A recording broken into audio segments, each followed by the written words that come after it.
Hey guys, welcome to another Bitter Butter Render Blender tutorial. In this tutorial, I'll be showing you the simplest way to create realistic glass texture in Blender. So I've set up this simple scene over here. It's a cycled render scene with the UV sphere in the middle and a HDR lighting.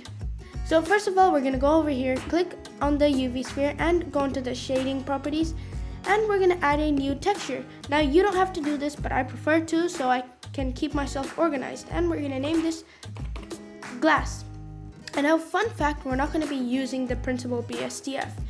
Instead, we're going to be using the glass BSDF, and we're going to plug in the BSDF into surface like always. Okay, so now if we go into cycles, you can see that we've created a glass texture. Now, there are a few settings you can tweak to get a more realistic texture, and that is IOR. IOR stands for Index of Refraction. Now, each transparent texture has a different IOR. For example, water has a different index of refraction compared to glass.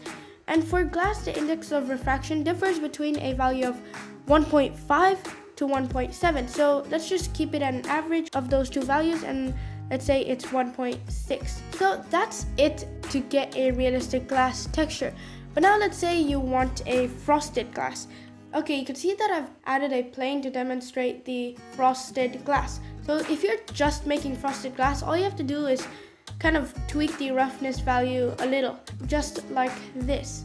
But let's say you're in a snowy scene. They're usually in places that are frosty and some places that aren't. And to do that, all you have to do is add a noise texture, plug the factor into the roughness, and maybe let's just go into the texture preview mode just to look at it better. And you can see that some values are now frosted and some areas are glass. All we need to do is add a color ramp and change the black and white values. The white value represents the frosted areas and the black values represent the glass areas. Now it seems that there's too much frost and I want a little more glass area, so we can take the black value and just kind of push it back up. Okay, that's it for today's tutorial. I hope you learned how to create realistic glass in Blender.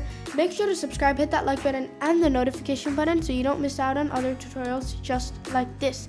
And I'll see you in the next one.